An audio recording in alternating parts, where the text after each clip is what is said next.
লাকাল হামদু বিল কোরআন। আমরা প্রশংসা করলাম কার?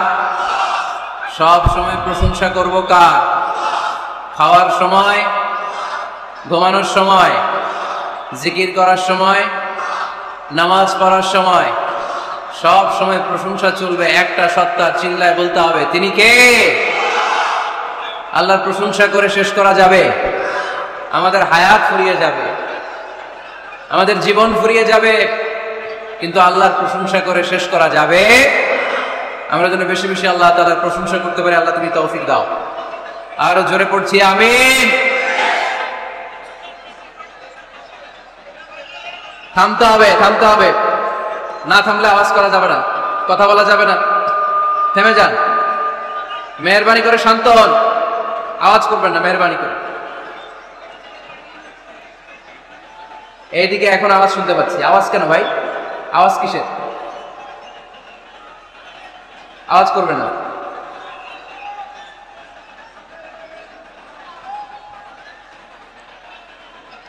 চড়াইখোলা স্কুল ও কলেজের দক্ষিণ দিকে বসুনিয়াপাড়া নীলফামারী সদর বিশাল তাফসীরুল কোরআনের প্রোগ্রাম।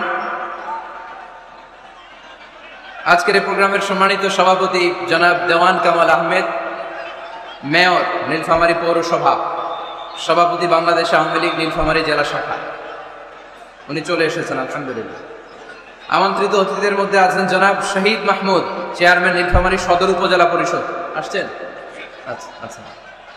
প্রধান পৃষ্ঠপোষকতায় ও সার্বিক তত্ত্বাবধানে আছেন জনাব মোহাম্মদ মোশাররফ হোসেন, বসুনিয়া মানিক, চেয়ারম্যান 13 নং চড়াইখোলা ইউনিয়ন পরিষদ, আসছেন? মাশাআল্লাহ। আজকের প্রোগ্রামের প্রধান অতিথি সম্মানিত ডিআইজি আবুল কালাম সাহেব, খুব শরীফ মানুষ, ভদ্র মানুষ, অনেক কষ্ট করেছেন, শ্রম দিয়েছেন এই প্রোগ্রামের জন্য। ওনার আব্বা আম্মার জন্য দোয়া চেয়েছেন, আমরা ওনার জন্য দোয়া করি আল্লাহ তাআলা ওনার এই শ্রমকে কবুল করে নিক। এরকম চমৎকার প্রোগ্রামের আয়োজন তিনি যেন ওনার এই জন্মভূমিতে, এই এলাকায় আরো বেশি বেশি আঞ্জাম দিতে পারে, আল্লাহ তৌফিক দান করুক, আমরা পড়ি আমিন। আমাকে রেখেছেন প্রধান আলোচক, আপনাদের শুকরিয়া। আমার আগে কথা বলেছেন হযরত মাওলানা মির্জা ইয়াসিন আরাফাত, খতিব, প্রাইম গ্রুপ, জামি মসজিদ, ঢাকা। এই যে ইয়াসিন আরাফাত ভাই, সবসময় মুচকি একটা হাসি চেহারায় লেগেই থাকে, ভেরি এনার্জেটিক ম্যান। আপনারা শুনছিলেন ওনার আলোচনা? হ্যাঁ, ভালো লাগছে? আল্লাহ ইয়াসিন ভাইকে আরো চমৎকার কথা কোরআন সুন্নাহর আলোকে আমাদেরকে উপহার দেওয়ার তৌফিক দান করুক, আমরা পড়ি আমিন। কথা বলেছেন মুফতি আজহারুল ইসলাম, কথা বলেছেন মাওলানা হাফিজুর রহমান সাহেব, আরো অনেক গণ্যমান্য উলামায়ে কেরাম বাদ আসর থেকে এই রাত পর্যন্ত কথা রেখেছেন। যারাই কোরআন সুন্নাহর আলোকে কথা রেখেছেন, সে কথাগুলো যেন আমরা আমল করতে পারি, আল্লাহ তুমি তৌফিক দান করো, আমরা পড়ি আমিন। আরো অন্যান্য নেতৃবৃন্দ যারা আছেন, আমি তাদেরকে শুকরিয়া জানাই। অত্র থানার ওসি মহোদয় এসেছেন, সৈয়দপুরের ওসি মহোদয় এসেছেন, পুলিশ প্রশাসনের ভাইদেরকে আন্তরিক শুভেচ্ছা জানাই। বিভিন্ন জায়গায় অবজারভেশন টাওয়ার করেছে ওনারা, ভ্রাম্যমান অনেকগুলো ক্যাম্প করেছেন। যারাই এই প্রোগ্রামের জন্য টাকা দিয়ে, পয়সা দিয়ে, বুদ্ধি দিয়ে, পরামর্শ দিয়ে, শ্রম দিয়ে, আল্লাহর কাছে দোয়া করে আজকের এই চমৎকার রজনীতে চমৎকার প্রোগ্রামটি বাস্তবায়নের সুযোগ করে দিয়েছেন, এই প্রোগ্রামটা আমাদের সকলের জন্য আল্লাহ তাআলা নাজাতের ওসিলা করুক, আমরা আওয়াজ করে পড়বো আমিন। আমরা নীলফামারীর এই বিশাল প্যান্ডেলে যেভাবে দিনী ভাই হিসেবে একসাথে বসার সুযোগ হলো, আল্লাহর জান্নাতেও যেন আমরা সবাই একসাথে এভাবে থাকতে পারি, বসতে পারি, আল্লাহ তুমি তৌফিক দান করো, আমরা আওয়াজ করে পড়বো আমিন। এখনো বিশৃঙ্খলা থামে নাই। আমি পুলিশ ভাইদেরকে বলবো, যেহেতু এখানে লোকজনকে বসতে দিছেন, যারা ধাক্কাধাক্কি করতেছে আস্তে করে আসতে দেন, সবাইকে না, 2-1 করে আসতে দিলে এই জায়গাটা পূরণ হয়ে যাক, এরপর আমরা কথা বলি। পুলিশ ভাইদেরকে বলবো আস্তে আস্তে, আপনারা যদি সেফ মনে করেন এই জায়গাটাতে আসতে দেন, দেন, এই জায়গায় দেন, যেহেতু আমি চলে আসছি আর আমার পরে কোনো আলোচক নাই। কিন্তু ধাক্কাধাক্কি চলবে না, দৌড়াদৌড়ি চলবে না, আস্তে আস্তে যাদেরকে পুলিশ ভাই অ্যালাউ করবে ইশারা দিয়ে তারাই আসবে, শুধু তারাই, আস্তে আস্তে আস্তে আস্তে। না না, পেছন থেকে না, পেছন থেকে না, no, sit down, have a seat, বসেন। এই যে আমি আপনাদেরকে বলতেছি, এই যে বাসের উপরে উঠলেন কা, বসেন, বসেন।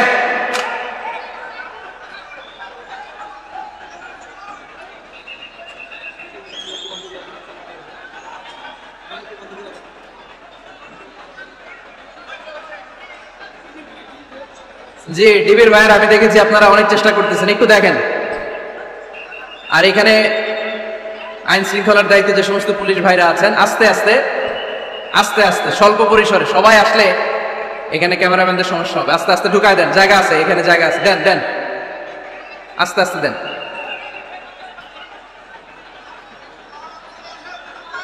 দেন পুলিশ ভাইরা ওদেরকে দেন, আস্তে আস্তে, দৌড়াদৌড়ি করবে না কেউ, বিশৃঙ্খলা করবে না কেউ, দেন আসতে দেন, ওদেরকে আসতে দেন।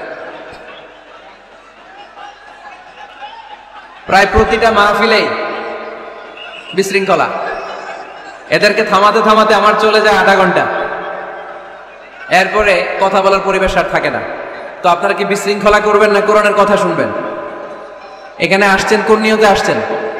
তো বিশৃঙ্খলা করতেছেন কেন? কখন আসছেন? কয়টার দিকে আসছেন আপনারা? অনেকে সকালে, অনেকে দুপুর একটায়। আচ্ছা ঠিক আছে, ঠিক আছে, আল্লাহ কবুল করুন। ঠিক আছে, ফজর পরে আসছে অনেকে। আমরা একটু জিকির করি, সুবহানাল্লাহ, আলহামদুলিল্লাহ, লা ইলাহা ইল্লাল্লাহ, সুবহানাল্লাহ।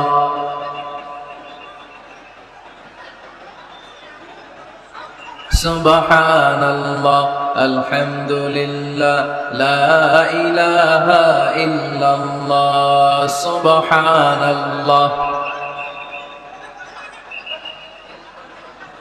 আল্লাহ নামের জিকির করবে যারা, আল্লাহর কাছে প্রিয় তারা, আল্লাহর কাছে প্রিয় যারা, জান্নাতে প্রবেশ করবে তারা।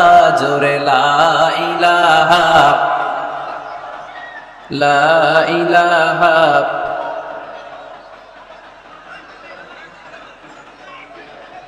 লা ইলাহা ইল্লাল্লাহ, মুহাম্মাদুর রাসূলুল্লাহ সাল্লাল্লাহু আলাইহি ওয়াসাল্লাম। এখনো এখানে থামে নাই বিশৃঙ্খলা। এই তাফসীর মাহফিলগুলোতে এসে কি লাভ হবে আমরা যদি সুশৃঙ্খল ভাবে একটা প্রোগ্রামকে অ্যারেঞ্জ করতে না পারি? লক্ষ লক্ষ টাকা খরচ করে এই প্রোগ্রামের আয়োজন হয়েছে। এইখানে চিৎকার চেঁচামেচি, ওইখানে ধাক্কাধাক্কি, এইখানে জনস্রোত, বিশাল স্ক্রিনে দেখা যাচ্ছে না, তারপরও এখানে ধাক্কাধাক্কি। বসেন, আর আওয়াজ হবে না। আমরা আল্লাহর নামের 3টা তাকবীর দিব। এই তাকবীরের পরে যদি আওয়াজ বিশৃঙ্খলা হয়, আমি দোয়া করে বিদায় নিব, শেষ। আজকের মাহফিল এখানেই ক্লোজ। এই বিশৃঙ্খলায় আমি কথা বলি না। বিশৃঙ্খলা হইলে এখানে আমি কথা বলতে পারি। আমাকে নীরব পরিবেশ করে দিলে সেখানে আমি কথা বলতে পারবো, কোনো আওয়াজ হবে না। আওয়াজ হলেই দোয়া করে দিব। আমার সাথে সাথে তাকবীর পড়েন, লিল্লাহি তাকবীর। আরো আওয়াজ করে সবাই পড়েন, লিল্লাহি তাকবীর, লিল্লাহি তাকবীর। মাশাআল্লাহ, একেবারে চুপ, একেবারে। সম্মানিত ভাইয়েরা, আজকে আমরা যে বইটা থেকে কথা শুনবো, আওয়াজ করে বলতে হবে বইটার নাম। এই কোরআনে কোনো ভুল আছে? সন্দেহ আছে? সংশয় আছে? কারণ এই বইটাকে আমাদের হেদায়েতের জন্য নাজিল করেছেন কে? কোনো সন্দেহ নাই, সংশয় নাই। যালিকাল কিতাব লা রাইবা ফীহি হুদাল লিল মুত্তাকিন। This is the book whereof there is no doubt in it and a guidance to those who are muttaqin. এই বইটা এমন বই যে বইয়ে কোনো ভুল নাই, কোনো সন্দেহ নাই। আর মুত্তাকিনদের জন্য এই বইটাকে পথপ্রদর্শনকারী করে নাজিল করেছে কে? আল্লাহ। এজন্য এই বইটার সাথে আমাদের সম্পর্ক বাড়াতে হবে। প্রতিদিন কোরআনের তেলাওয়াত করা লাগবে, এই কোরআনের আয়াতগুলোর অর্থ বোঝা লাগবে। তাহলে দুনিয়াতেও শান্তি, আখিরাতেও শান্তি দিবে কে? আমরা যেন কোরআনকে আমাদের সাথী বানাই, কোরআনকে আমাদের বন্ধু বানাই। এই কোরআন থেকে আজকে আমরা কথা শুনবো, সবাই আওয়াজ করে পড়েন ইনশাআল্লাহ। আজকের আলোচনার বিষয় হচ্ছে হ্যাপি কাপল, সুখী দম্পতি। স্বামী আর স্ত্রী কেমন করে একটা সুখী দাম্পত্য জীবন কোরআনের আলোকে, ইসলামের আলোকে গঠন করতে পারে, এ বিষয়ে কিছু কথা আজকের এই চমৎকার রজনীতে আমরা শুনবো ইনশাআল্লাহ। পড়েন। আপনারা বিয়ে করছেন তো সবাই নাকি? হ্যাঁ,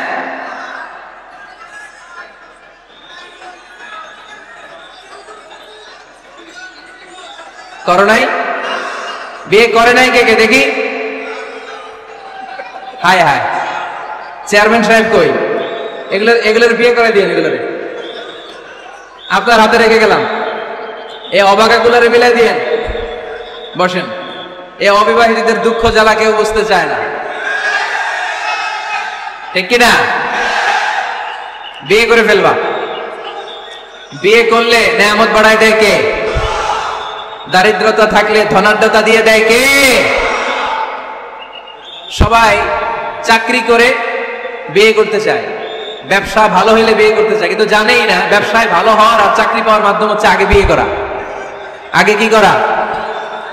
স্বাধীনতার স্থপতি বঙ্গবন্ধু শেখ মুজিবুর রহমান 18 বছর বয়সে বিয়ে করছে। কত বছর বয়সে? এক বর্ণনায় দেখলাম 14, আরেক বর্ণনায় দেখলাম 18। কাজী নজরুল ইসলাম অল্প বয়সে বিয়ে করছে। মহাত্মা গান্ধী অল্প বছর বয়সে বিয়ে করছে। শেক্সপিয়ার ছোট থাকতে বিয়ে করে ফেলছে। তো এরা এই যে আগে বিয়ে করছে, এতে সফল হইতে কোনো সমস্যা হয়েছে? কথা বলেন না কেন? বঙ্গবন্ধু শেখ মুজিবুর রহমান উনি কি সফল রাষ্ট্রনায়ক নন? কাজী নজরুল ইসলাম সফল কবি নন? তো এদের আগে বিয়ে করা তো এদের সফলতা ঠেকায় রাখতে পারে নাই। এরা আগে বিয়ে করে সফল হয়েছে, কিন্তু আমরা সফল হয়ে তারপরে বিয়ের পিড়িতে বসতে চাই, ঠিক কিনা? ঝামেলাটা এইখানে। এই জন্য ছেলের বাবা, মেয়ের বাবা, নীলফামারীতে যারা আছেন সবাইকে বলি, ছেলে মেয়ে প্রাপ্তবয়স্ক যদি হয়, ছেলের জন্য উপযুক্ত মেয়ে পাওয়া গেলে, ভালো মেয়ে পাওয়া গেলে দিনদার, আর মেয়ের জন্য ভালো পাত্র পাওয়া গেলে বিয়ে দিয়ে দিবেন। আর নিকাহ মিন সুন্নতি ফামান রাগিবা আন সুন্নতি ফালাইসা মিন। বিশ্বনবী বলেন, বিয়ে এটা আমার সুন্নাত, আর যে আমার সুন্নাতকে পছন্দ করে না সে আমার উম্মত দাবি করতে পারবে। আর বা'আম মিন সুনানিল মুরসালিন, 4টা কাজ দুনিয়ার সব নবীরা করেছেন, এর মধ্যে একটা হচ্ছে বিয়ে। সুবহানাল্লাহ পড়বেন না? এজন্য বিয়ে করবেন সম্মানিত ভাইরা, বিয়েতে বরকত। যারা বিয়ে করে নাই তাদের ঈমানের অর্ধেক অপূর্ণাঙ্গ। বিয়ে করলে ঈমানটাকে পরিপূর্ণ করে দেয় কে? তো যারা হাত তুলছে এদেরকে আল্লাহ রূপবতী, গুণবতী, নেককার, ভদ্র স্ত্রী দিয়ে আল্লাহ ধন্য করুক। আমরা পড়ি আমিন। দেখছেন এখন গলার আওয়াজ বড় হয়ে গেছে, এখন মহা খুশি, বিয়ের কথা শুনলেই খুশি। তো আজকের আলোচনাটা যারা নিউ কাপল, নতুন বিয়ে করেছেন তাদের কাজে লাগবে, আর যারা তোমরা বিয়ে করোনি তোমাদেরও কাজে লাগবে সামনে, আর মুরব্বী যারা এদেরও কাজে লাগবে। আপনারা আপনাদের অভিজ্ঞতার আলোকে এই আলোচনার কথাগুলো আপনাদের নাতি নাতকো এদেরকে শোনাবেন। তাহলে আজকের আলোচনার বিষয় হচ্ছে হ্যাপি কাপল, সুখী দম্পতি। সুখী দম্পতি, দম্পতি মানে হচ্ছে স্বামী আর স্ত্রী। স্বামী আর স্ত্রী বানায় যেজন মিস্ত্রি, সে বড় আজব কারিগর ও মনরে, সে বড় কঠিন কারিগর। স্বামী আর স্ত্রী এই সম্পর্কটা মিলিয়ে দিয়েছেন কে? কোথায় মিলিয়ে দিয়েছেন? জান্নাতে। আওয়াজ করে বলেন কোথায়? আমাদের আদি পিতা আদম আলাইহিস সালাম, আদিমাতা হাওয়া আলাইহিস সালাম, এরা হচ্ছেন পৃথিবীর প্রথম দম্পতি, the first couple in the world. পৃথিবীর সর্বপ্রথম দম্পতির নাম হচ্ছে আদম আর হাওয়া। জান্নাতে ওনাদের বিয়ে পড়াই দিয়েছিলেন কে? তার মানে বিয়ের সম্পর্কটা এটা জান্নাতি সম্পর্ক, এটা একটা চমৎকার সম্পর্ক।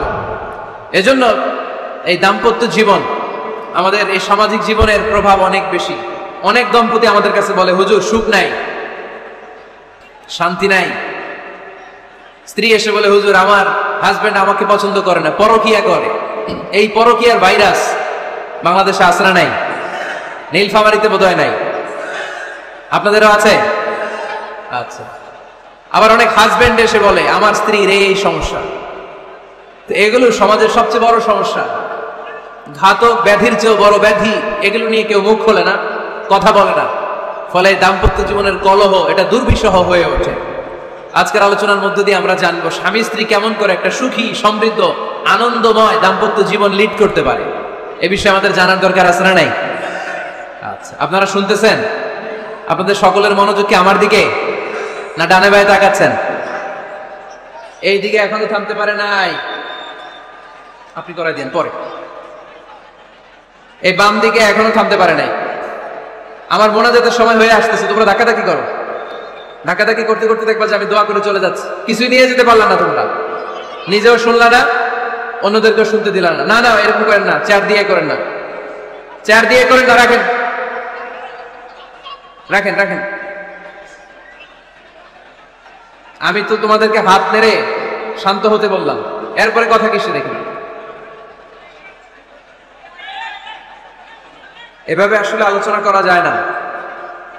একজন আলোচক কোন একটা বিষয় নিয়ে যখন কথা শুরু করবে, ডানে বায়ে ধাক্কাধাক্কি, চিৎকার, বিশৃঙ্খলার আওয়াজ যখন আলোচকের কানে আসে, উনি কথার খেই হারিয়ে ফেলে। এই যে আবার শুরু হয়েছে এখানে।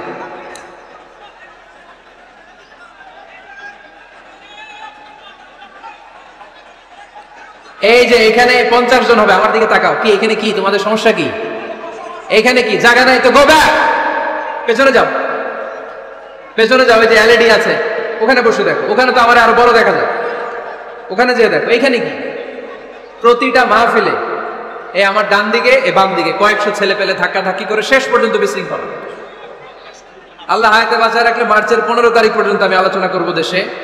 আজকের এই ক্যামেরাম্যানদের কথা এটা ছড়ায় যাবে সব কমিটি। এই দুই দিকে ফাঁকা রাখবেন, এইখানে আপনাদের নিরাপত্তা কর্মী রাখবেন, কেউ থাকতে পারবে না এদিকে। সামনে যতদূর বসবে সব সামনে, এই জায়গা আমি ফাঁকা দেখতে চাই।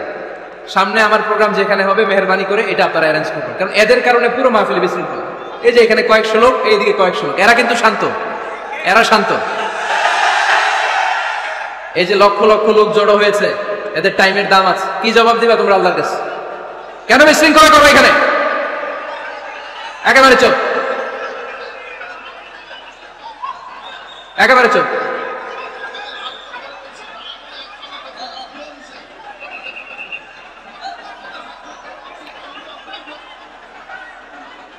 হ্যাঁ বসে যান, বসেন।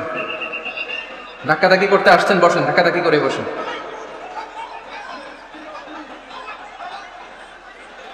সম্মানিত ভাইরা, আমরা দাম্পত্য জীবনে সুখী হতে চাই কোরআন সুন্নাহর আলোকে। স্বামী স্ত্রীর সম্পর্কটা এটা একটা মধুর সম্পর্ক, ঠিক কিনা? স্বামী স্ত্রীর সম্পর্কটা কেমন জানেন? স্বামী স্ত্রীর সম্পর্কটা হচ্ছে হাত আর চোখের মতো। হাত ব্যথা পেলে চোখ দিয়ে পানি ঝরে, আবার চোখ দিয়ে পানি ঝরলে হাত সেই পানি মুছে দেয়, ঠিক কিনা? স্বামী আর স্ত্রীর সম্পর্কটা এরকম হবে, হাত আর চোখ। হাতে হাত কেটে গেলে চোখ দিয়ে পানি পড়ে, আবার চোখ দিয়ে পানি পড়লে হাতই ওই পানি মুছে দেয়। সম্পর্কটা এরকম থাকার দরকার আছে না? নাই? আছে। আল্লাহ তাআলা স্বামী স্ত্রীর সম্পর্ককে কোরআনে পোশাকের সাথে তুলনা করেছেন। ড্রেস, কস্টিউম, পোশাক। আওয়াজ করে বলেন, কিসের সাথে তুলনা করেছেন? পোশাক। কেন পোশাকের সাথে তুলনা করলেন? কারণ পোশাক মানুষের লজ্জাস্থানের হেফাজত করে। ইট কভারস আওয়ার প্রাইভেটস। পোশাক, ড্রেস এন্ড কস্টিউম এটা আমাদের লজ্জাস্থানকে ঢেকে রাখে, আমাদের ঈমান বাঁচায়। তেমনি স্বামী তার স্ত্রীর চরিত্র হেফাজত করে, স্ত্রী তার স্বামীর চরিত্র হেফাজত করে, ঠিক কিনা? এজন্য আল্লাহ তাআলা মেটাফরিক্যালি, রূপক ভাবে স্বামী স্ত্রীকে পোশাকের সাথে তুলনা করেছেন।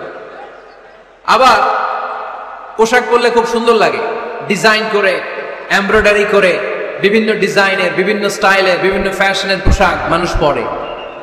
পোশাক পরলে মানুষের স্ত্রী বর্ধিত হয়, সৌন্দর্য বেড়ে যায়। ঠিক তেমনি নারীর চোখে পুরুষ সুন্দর, পুরুষের চোখে নারী সুন্দর, ঠিক কিনা? পোশাকের 3 নাম্বার কাজ হচ্ছে পোশাক মানুষকে কমফোর্ট দেয়, আরাম। এই যে শীতকালে আপনারা অনেকে ব্লেজার পরে আসছেন, অনেকের গলায় মাফলার, অনেকের গায়ে চাদর, আরাম লাগে না? কথা বলেন না কেন? লাগে। আবার গ্রীষ্মকালে এই মাফলার পরে কেউ বের হয়? চৈত্র মাসে, চৈত্র মাসে নীলফামারীতে জ্যাকেট পরেন কে কে দেখি? পরেন? পরেন? পরেন না। এর কারণ চৈত্র মাসে পাতলা কাপড় পরতে হয়, কটনের, সুতির কাপড়। শীতকালে মোটা কাপড় আরাম লাগে, দেহটাকে প্রশান্ত করে দেয়। আবার গরমকালে সুতির, কটনের পাতলা কাপড় পরলে দেহটারে প্রশান্ত করে দেয়। ঠিক তেমনি স্ত্রী যখন স্বামীর সান্নিধ্য পায়, এই লাইটটা অফ থাকলে ভালো, অফ, এই লাইটটা অফ, পারলে এইটা অফ। স্ত্রী যখন স্বামীর সান্নিধ্য পায়, স্ত্রী প্রশান্ত হয়ে যায়। আবার স্বামী যখন স্ত্রীর সংস্পর্শ পায়, স্বামীর অন্তরটারে প্রশান্ত করে দেয় কে? এজন্য আল্লাহ তাআলা নারীকে বলেছেন, নারী তোমরা হচ্ছে পুরুষের পোশাক।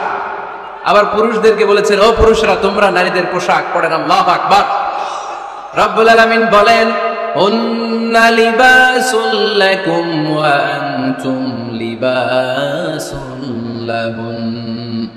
ও নারীরা, তোমরা তোমাদের স্বামীদের পোশাক, আর তোমাদের স্বামীরা হলো তোমাদের পোশাক। পোশাক যেমনি লজ্জাস্থানকে ঢেকে রাখে, ঈমান ইজ্জতের হেফাজত করে, আব্রু ঢেকে রাখে, তেমনি স্বামী তার স্ত্রীর চরিত্রের হেফাজত করে, স্ত্রী তার স্বামীর চরিত্রের হেফাজত করে। পোশাক যেমনি সুন্দর, স্ত্রীর চোখে স্বামী সুন্দর, স্বামীর চোখে স্ত্রী সুন্দর।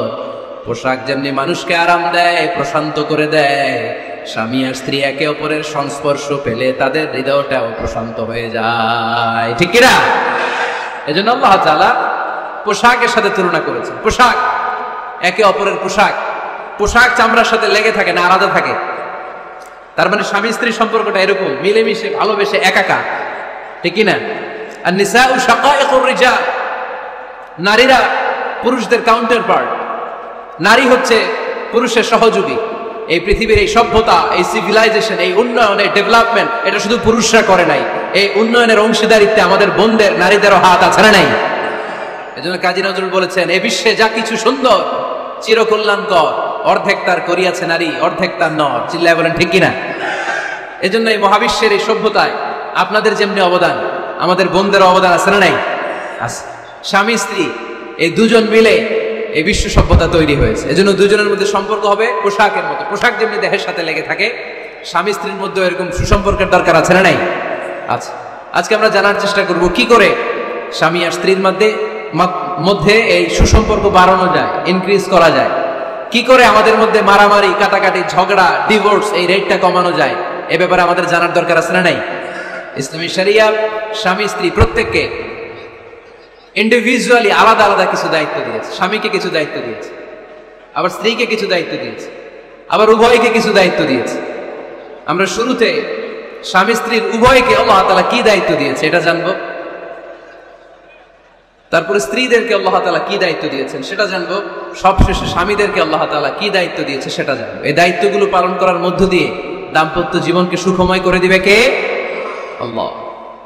শুরুতে আমরা জানবো দ্য কালেকটিভ রেসপন্সিবিলিটি, যৌথ দায় দায়িত্ব কি আছে স্বামী আর স্ত্রীর, কেমন করে দাম্পত্য জীবনকে সুখময়, শান্তিময় করতে হয়। একটা দাম্পত্য জীবন কলহমুক্ত করতে চাইলে, সুখময় করতে চাইলে সর্বপ্রথম স্বামী স্ত্রীর যেটা খেয়াল রাখতে হবে সেটা হচ্ছে স্বামী স্ত্রীর উভয়ের স্যাক্রিফাইসের মানসিকতা থাকা লাগবে। স্যাক্রিফাইস, আওয়াজ করে আমার সাথে সাথে বলেন স্যাক্রিফাইস। এই স্যাক্রিফাইস ছাড়া দাম্পত্য জীবন টিকবে? দুইজনে যদি ঝগড়া করে, দুইজনে যদি রেগে যায়, ঝামেলা আসে না নাই?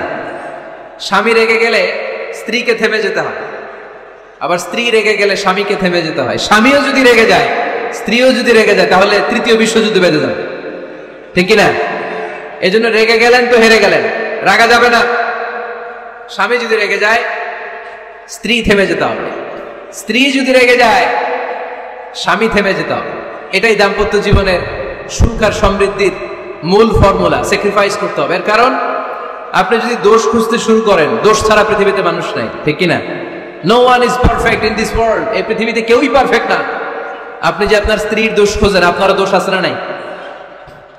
আবার ভাবি যদি আপনার খালি দোষ খোঁজে, ভাবিরও দোষ আছে না নাই? না। এজন্য দোষ খুঁজবেন না, স্যাক্রিফাইস করেন, একটু মানিয়ে নিন। দাম্পত্য জীবনটা এরকমই, একটু ছাড় দিতে হয়, একটু মানিয়ে নিতে হয়। দাম্পত্য জীবনে কখনো মন খারাপ, কখনো মন ভালো, কখনো রোদ, কখনো বৃষ্টি, এই নিয়েই দাম্পত্য জীবন, ঠিক কিনা?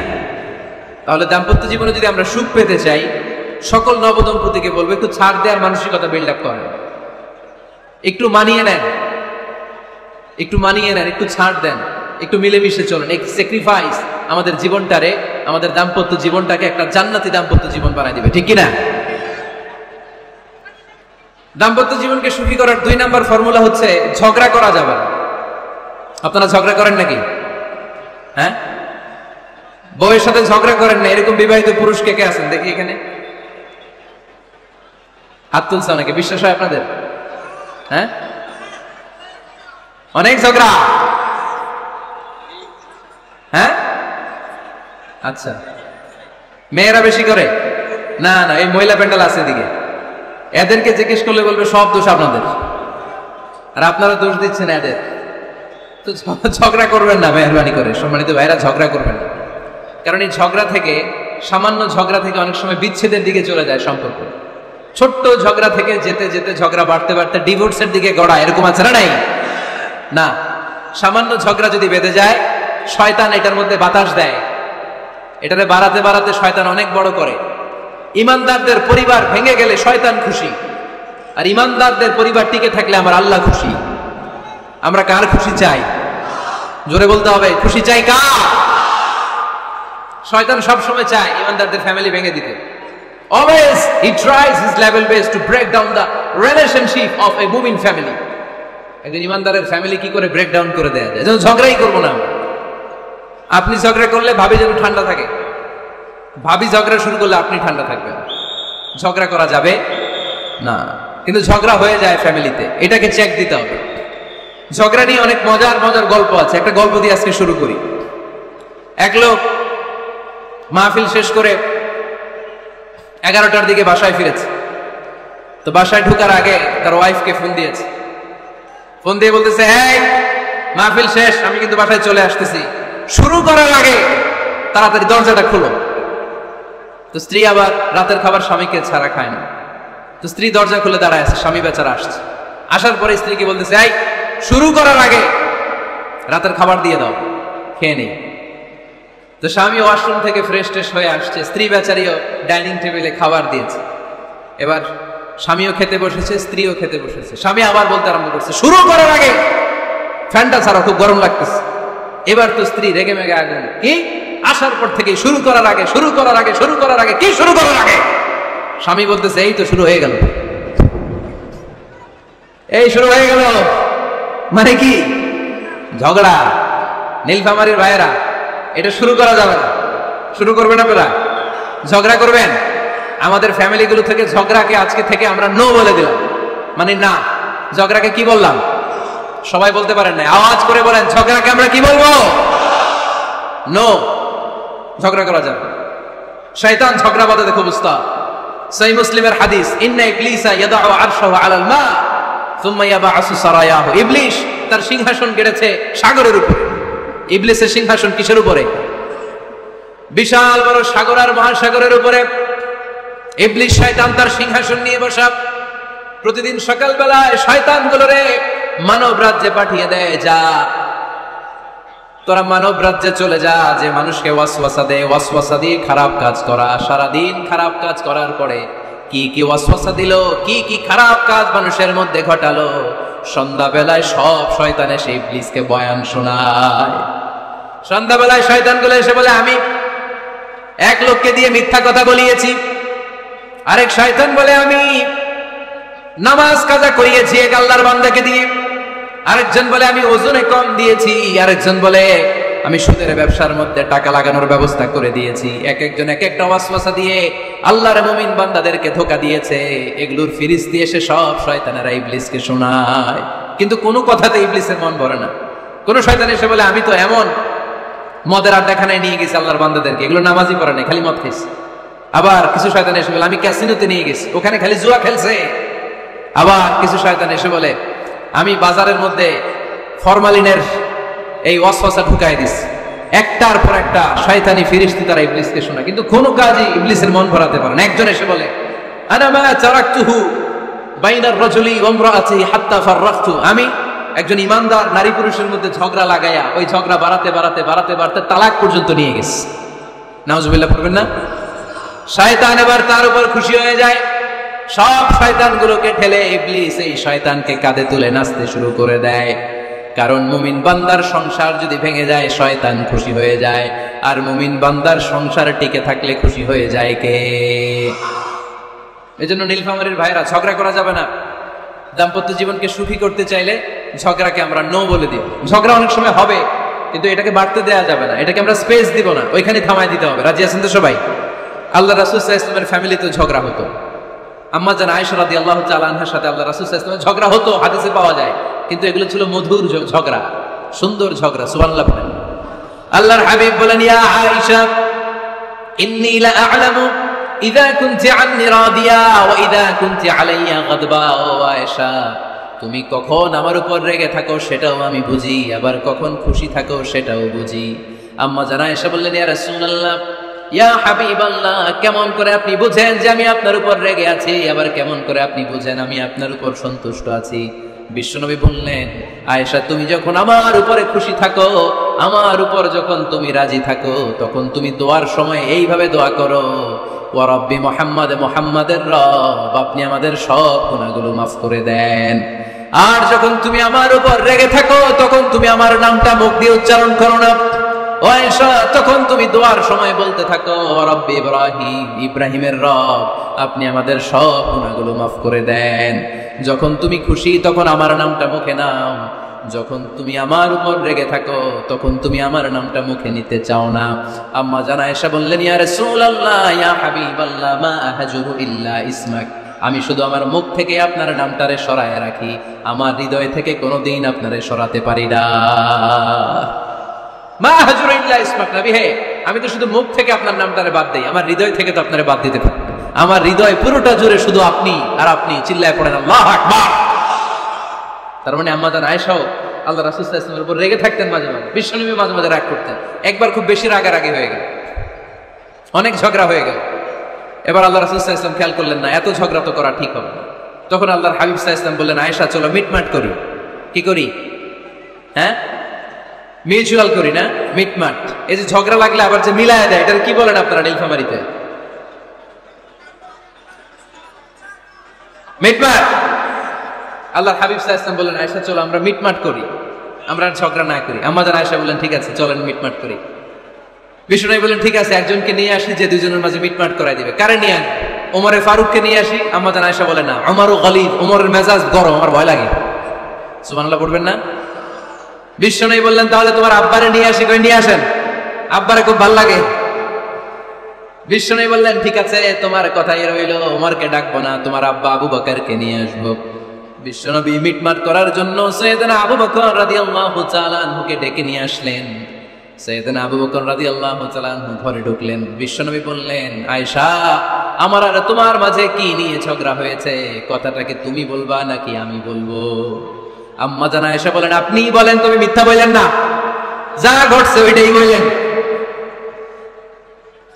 ওয়ালা তাকুলিল্লাহ হাক্কান, যেটা সত্য ওইটাই বলবেন, অন্য কিছু বলবেন না। আবু বকর রাদিয়াল্লাহু তাআলা আনহু তো শুনে রেগে মেগে আগুন।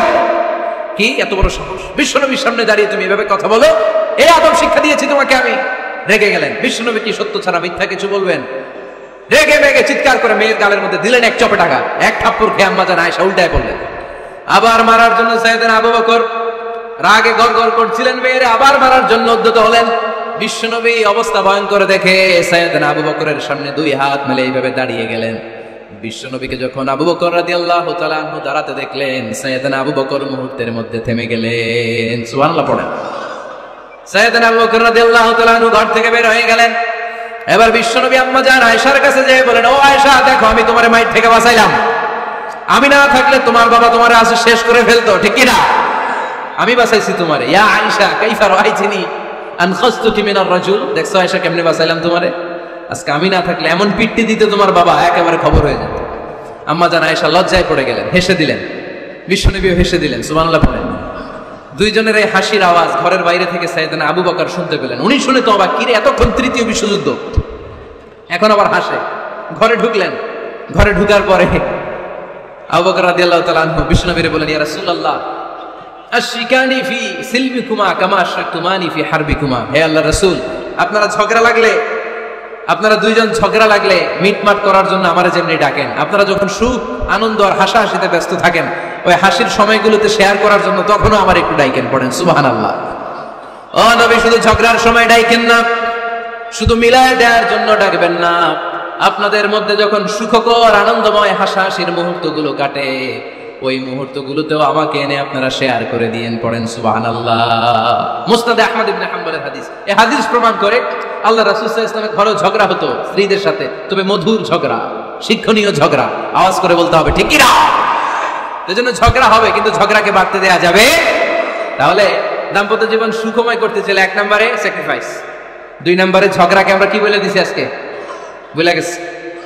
ঝগড়াকে কি বলবো? নো। তাসলিমা নামে একটি মেয়ে হারিয়ে গেছে। ওসি সাহেব বলেছেন, পিছনে পুলিশের কাছে যদি পাঠিয়ে দিতে পারেন ভালো হয়। ছোট্ট মেয়ে দেখলে জিজ্ঞেস করবেন, তোমার নাম কি? যদি বলে তাসলিমা, 6 বছর বয়স, ওকে পাঠিয়ে দিবেন।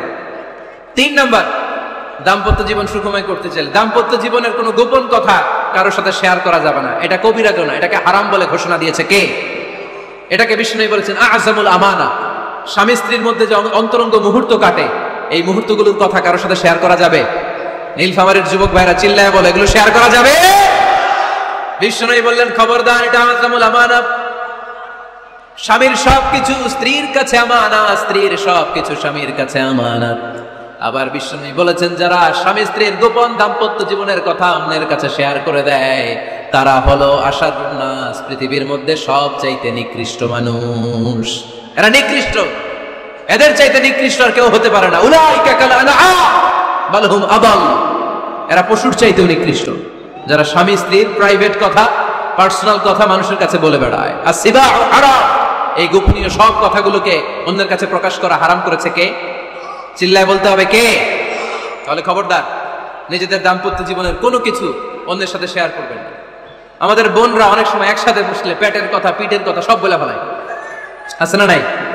না বোনেরা, সব শেয়ার করলেও আপনাদের দাম্পত্য জীবনের কোনো কথা কখনো কারোর সাথে শেয়ার করতে পারবেন না। 4 নম্বর ফর্মুলা হচ্ছে অহেতুক সন্দেহ পরিহার করতে হবে। অনেক স্ত্রী আছে স্বামীরা খালি সন্দেহ করে, আছে না নাই? নীলফামারীতে এই সমস্যা নাই, আছে? এই যে ভুক্তভোগী পাওয়া গেছে, আছে না নাই? খালি সন্দেহ করে, এই তুমি ওদিকে তাকাই লাগে, ওই বেডের দিকে তাকাই লাগে, এই তোমার মোবাইল দাও, কারে ফোন দিলা দেখি, এই ফেসবুকের পাসওয়ার্ড দাও দেখি কি করছে, দেখি মেসেঞ্জারে কার সাথে চ্যাটিং করছে, আছে না নাই? এই যে অহেতুক সন্দেহ আপনার ফ্যামিলিটারে জাহান্নামের টুকরা বানায় দেয়। আবার অনেক স্বামী আছে স্ত্রীকে খালি সন্দেহ করে, এদিকে তাকালে সন্দেহ করে, ওদিকে তাকালে সন্দেহ করে, বাসায় থাকলেও সন্দেহ, বাইরে গেলেও সন্দেহ, এরকম আছে না নাই? না, অহেতুক সন্দেহ এটা পরিহার করবেন। এই সন্দেহ খুব খারাপ জিনিস। আমি ব্যক্তিগতভাবে অনেক কেস এরকম হ্যান্ডেল করেছি। এসে বলে হুজুর খালি সন্দেহ করে, এটা একটা রোগ, এটা কি আপনার ফ্যামিলিটারে শেষ করে দেবে। এই জন্য অহেতুক সন্দেহ পরিহার করবেন। হ্যাঁ, সত্যি যদি পরকীয়ার কোনো ঘটনা ঘটে থাকে ওটা নিয়ে বসেন, ফেস টু ফেস কথা বলেন, ফ্যামিলি মিটিং করেন, সরাসরি সেটেল করার চেষ্টা করেন। কিন্তু অহেতুক সন্দেহ একটা রোগ, এই রোগ থেকে আল্লাহ তুমি দাম্পত্য জীবনকে বাঁচাও, আমরা আওয়াজ করে পড়বো আমিন। 5 নাম্বার, স্বামী স্ত্রী একে অপরকে আল্লাহর বিধান স্মরণ করায় দিবে। স্বামী যদি ফজরের সময় ঘুমায় থাকে, স্ত্রীর ডেকে দেওয়ার দরকার আছে না নেই? আবার স্ত্রী যদি ঘুমায় থাকে, স্বামীর ডেকে দেওয়ার দরকার আছে না নেই? কোন স্বামী যাবে জান্নাতে, তার স্ত্রী যাবে জাহান্নামে, আবার স্ত্রী হবে জান্নাতি, স্বামী যাবে জাহান্নামে, এরকম আমরা চাই নাকি? আমরা যখন জান্নাতে যাব, আমার স্ত্রীর হাত ধরে একসাথে জান্নাতে ঢুকতে চাই, ঠিক কিনা?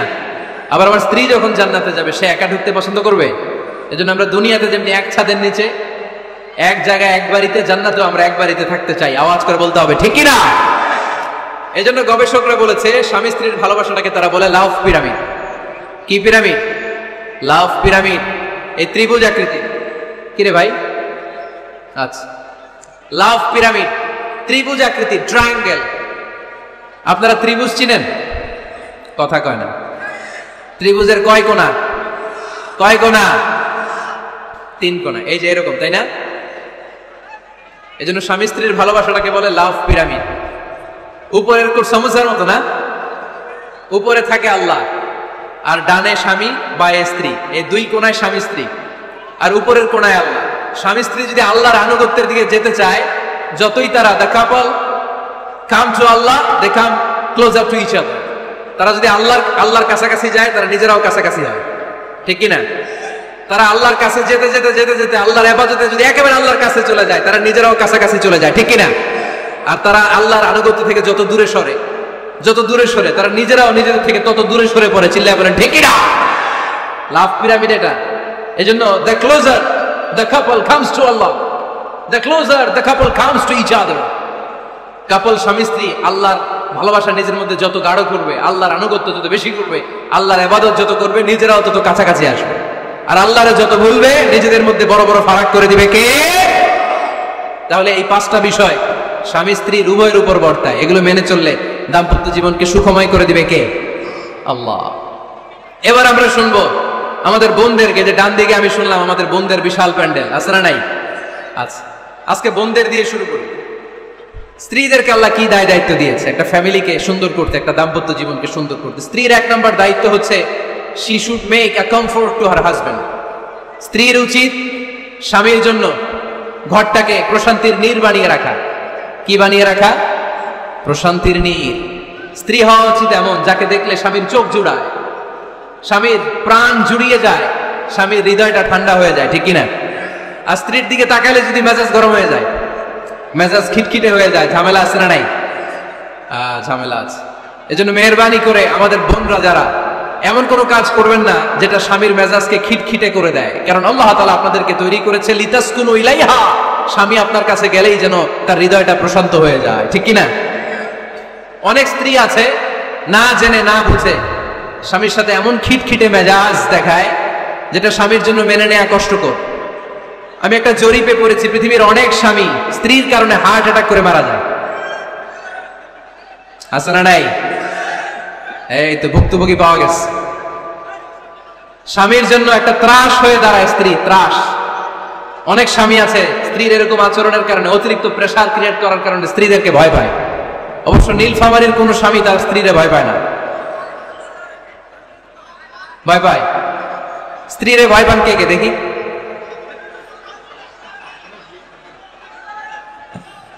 ভয় পান আপনারা? ভয় পান?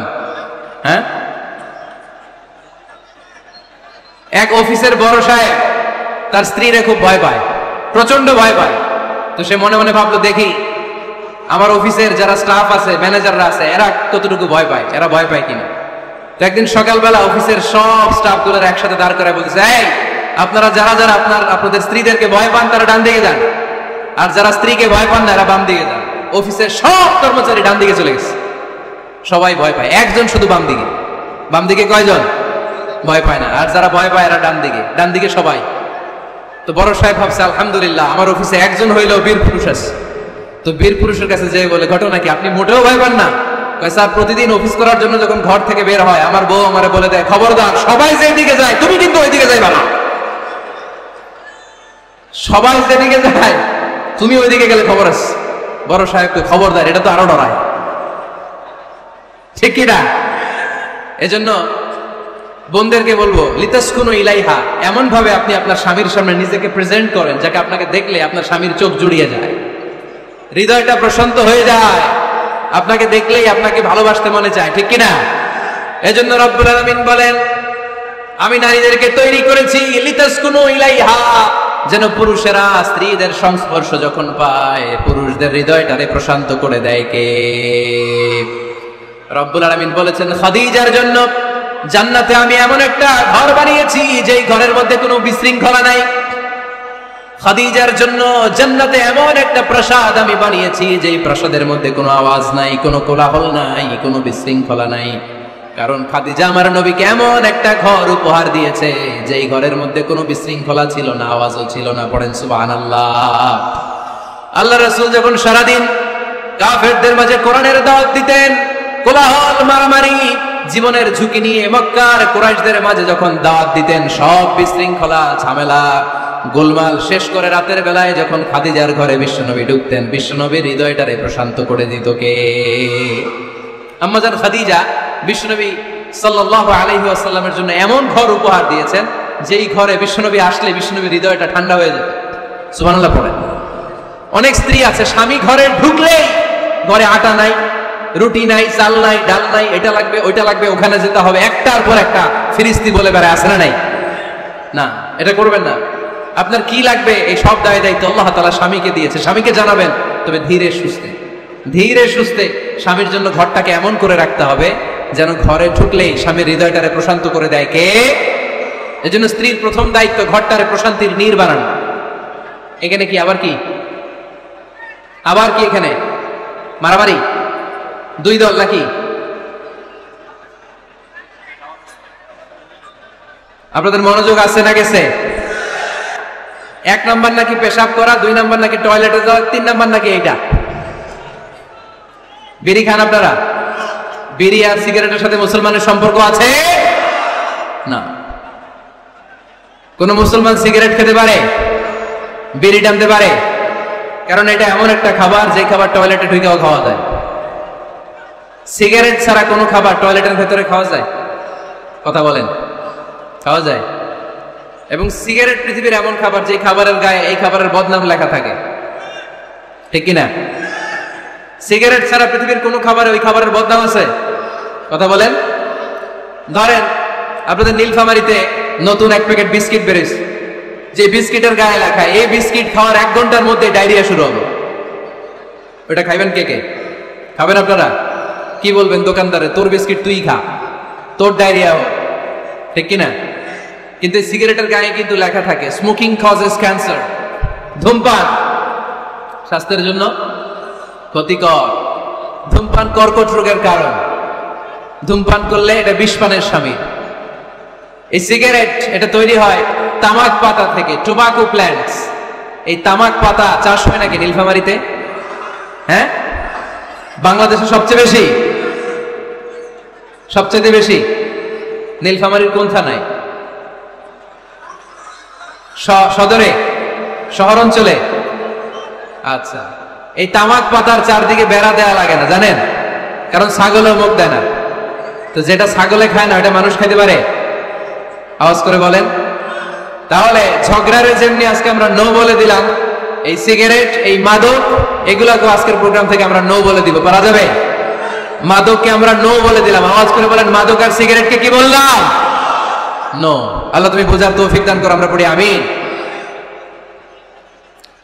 একটা সুখী দাম্পত্য জীবনের জন্য স্ত্রীর 2 নাম্বার দায়িত্ব হচ্ছে স্বামীকে ইন্সপায়ার করা, স্বামীকে সাহস যোগানো, পিছন থেকে ড্রাইভিং পুশের মতো কাজ করা। কারণ স্বামীকে যখন স্ত্রী সাহস যোগায়, স্বামীর সাহস বেড়ে যায়, ঠিক কিনা? আল্লাহর হাবিব সাল্লাল্লাহু আলাইহি ওয়াসাল্লামের কাছে কোরআনের আয়াত নাযিল হলো, ইকরা বিসমি রাব্বিকাল্লাযী খালাক, খালাকাল ইনসানা মিন আলাক, ইকরা ওয়া রাব্বুকাল আকরাম আল্লাযী আল্লামা বিল কলম আল্লামাল ইনসানা মা লাম ইয়ালাম। পড়েন আল্লাহু আকবার। সূরাতুল আলাকের 5 আয়াত হেরা গুহায় যখন নাজিল হয়ে গেল, বিশ্বনবী সাইয়েদনা জিবরাইলকে নিজ আকৃতিতে দেখলেন, পা থেকে মাথা পর্যন্ত দেখে বিশ্বনবী ভয় পেয়ে গেলেন। বিশ্বনবী সাল্লাল্লাহু আলাইহি ওয়াসাল্লাম জীবনে 2 বার সাইয়েদনা জিবরাইল আলাইহিস সালামকে ওনার আসল আকৃতিতে দেখেছিল। আওয়াজ করে বলতে হবে কয়বার? এক হচ্ছে মেরাজ রজনীতে সিদরাতুল মুনতাহায়, 2 হচ্ছে প্রথম যখন কোরআনের আয়াত নাজিল হয়, বিশ্বনবী সাল্লাল্লাহু আলাইহি ওয়াসাল্লাম দেখলেন বিশাল একজন ব্যক্তি, পাটা হচ্ছে হেরা গুহায় আর মাথাটা হচ্ছে আকাশের উপরে। এই বিশাল একটা লোক, সে কোরআনের 5 আয়াত নিয়ে এসেছে সূরাতুল আলাক, আর বলতে শুরু করেছে, ইয়া মুহাম্মদ ইকরা, আপনি পড়ুন, আপনি পড়ুন, আপনি পড়ুন। 3 বার পড়া আদেশ করার পরে বিষ্ণু সাল্লাল্লাহু আলাইহি ওয়াসাল্লাম পড়তে আরম্ভ করলেন, ইকরা বিসমি রাব্বিকাল্লাযী খালাক, খালাকাল ইনসানা মিন আলাক, ইকরা ওয়া রাব্বুকাল আকরাম আল্লাযী আল্লামা বিল কলম আল্লামাল ইনসানা মা লাম ইয়ালাম। বিষ্ণু সাল্লাল্লাহু আলাইহি ওয়াসাল্লাম পড়তে আরম্ভ করলেন। প্রথম কোরআনের আয়াত যখন নাজিল হয়ে গেল, বিষ্ণু সাল্লাল্লাহু আলাইহি ওয়াসাল্লাম ভয় পেয়ে গেলেন। হাত নাড়াচ্ছেন কেন আপনারা? হ্যাঁ, কি স্ক্রিনে দেখা যায়? আহারে কি আনন্দ আকাশে বাতাসে, সবাই খুশির ঠেলায়, খুশিতে আনন্দে ঠেলায় না? আল্লাহর হাবিব সাল্লাল্লাহু আলাইহি ওয়াসাল্লাম ভয় পেয়ে গেলেন। আপনাদের মনোযোগ তো নাই মনে হচ্ছে, তা হাত নাড়াচ্ছেন কেন? এদিকে দেখেন, খরগোশের কানের মতো কান দুইটারে খাড়া করে। কোরআনের আয়াত যখন নাজিল হলো, আল্লাহ রাসূল সাল্লাল্লাহু আলাইহি ওয়াসাল্লাম ভয় পেয়ে গেলেন। বিষ্ণু সাল্লাল্লাহু আলাইহি ওয়াসাল্লামের হৃদয় কাঁপতে আরম্ভ করলো। কোরআনের 5 আয়াত নিয়ে হেরা গুহা থেকে বিশ্বনবী আম্মা জান খাদিজাতুল কুবরা রাদিয়াল্লাহু তাআলা আনহার কাছে চলে আসলেন। এসে ডেকে বললেন, খাদিজা জাম্মিলুনি জাম্মিলুনি, কম্বল দিয়ে তুমি আমারে চাপা দাও, আমার ভয় লাগছে, মনে হয় আমি বাঁচবো না। আম্মা জান খাদিজা বললেন, কি হয়েছে আপনার? বিশ্বনবী বললেন, বিশাল বড় একটা লোক কোরআনের 5 আয়াত নিয়ে এসেছে। ওই লোকের পা হেরা গুহার মধ্যে, মাথাটা আকাশের উপরে, এত বিশাল সত্তা, বিশাল কোন মানুষ জীবনে আমি দেখি নাই। এসে সে পরিচয় দিয়েছে সে নাকি জিব্রাইল ফেরেশতা। বিশ্বনবী বললেন, মনে হয় আমি বাঁচবো না, আমার জ্বর চলে এসেছে, আমার হৃদয়ের মধ্যে কাঁপুনি শুরু হয়েছে, তুমি আমারে কম্বল দিয়ে চাপা দাও। আম্মা জান খাদিজা বললেন, ও নবী ভয় পাবেন না, আমার আল্লাহ কোনদিন আপনারে অপমান করবেন না। সুবহানাল্লাহ। ওয়াল্লাহি ওয়াল্লাহি লা ইউখজিক আল্লাহু আবাদা। নবী গো, আল্লাহ আপনারা অপমান করবেন না, কারণ আপনার মধ্যে এমন এমন ভালো ভালো গুণ আছে, এই গুণাবলীগুলি যে মানুষের মধ্যে থাকে তাকে আমার রব কোনদিন অপমান করতে পারে না। চিল্লায় বলেন ঠিক কিনা? নবী হে, ইন্নাকা লা তাসিলুর রাহিমা, আপনি আত্মীয়তার সম্পর্ক বজায় রাখেন। ও নবী, তাসদুকুল হাদিসা, সব সময় আপনি সত্য কথা বলেন। ওয়া তাহমিলুল কাল্লা, আপনি মানুষের বোঝা টেনে দেন। ওয়া তাকসিবুল মা'দুমা, যার উপার্জন করার কেউ নাই, নিজে গায়ে খেটে আপনি তারে উপার্জন করে দেন। ওয়া তুআইনু আলা নাওয়াইবিল হক, সত্য যেখানে বিপন্ন সেখানে আপনি সাহসী সৈনিকের মতো দাঁড়িয়ে যান। সুবহানাল্লাহ। নবী আপনি ভয় পাবেন না, কারণ আপনি এমন অসাধারণ ব্যক্তিত্ব, এমন জনকল্যাণমূলক কাজের আঞ্জাম আপনি দেন, এরকম লোককে আল্লাহ কখনো অপমান করতে পারে? আপনি চালিয়ে যান, আপনাকে থামানোর মতো অপশক্তি গোটা বিশ্বে দ্বিতীয়টা নাই। চিল্লায় বলেন ঠিক কিনা? বিশ্বনবীকে সাহস জুগিয়েছেন, এরকম সাহস জোগানোর মতো স্ত্রী আমাদের দরকার আছে না নাই? বিশ্বনবী সারাদিন বাইরে যখন কাফের মুশরিকদের অত্যাচার অনাচার সহ্য করে ঘরে আসতেন, আম্মা জান আয়েশা এমন সাহসিকতার বাণী শোনাতেন, এমন মোটিভেশন শোনাতেন, এমন ইন্সপায়ারেশন দিতেন, বিশ্বনবী সারাদিনের সব দুঃখ কষ্ট ভুলে গিয়ে এর পরের দিনের দাওয়াতি কাজের জন্য নতুন করে এনার্জি ফিরে পেতেন। চিল্লায় পড়েন আল্লাহু আকবার। এজন্য স্ত্রীর 2 নাম্বার কাজ হচ্ছে স্বামীকে সাহস যোগানো। 2 নাম্বার কাজ কি?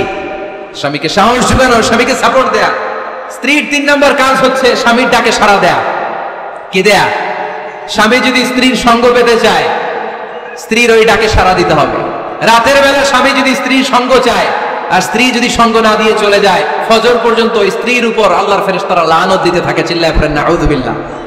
তবে হ্যাঁ, ভ্যালিড যদি কোনো কজ থাকে, ভ্যালিড কজ, অসুস্থতা, অন্যান্য কমপ্লেক্সিটি যদি থাকে সেটা ভিন্ন ব্যাপার। কিন্তু ইগোর কারণে, ইগো, মেজাজ দেখিয়ে, রাগ দেখিয়ে কোনো বোন যদি স্বামীর আহ্বানে সাড়া না দিয়ে মুখ ফিরিয়ে চলে যায়, ফজর পর্যন্ত আল্লাহর ফেরেশতারা ওই মহিলার উপর লানত দিতে থাকে। আওয়াজ করে পড়তে হবে নাউযুবিল্লাহ।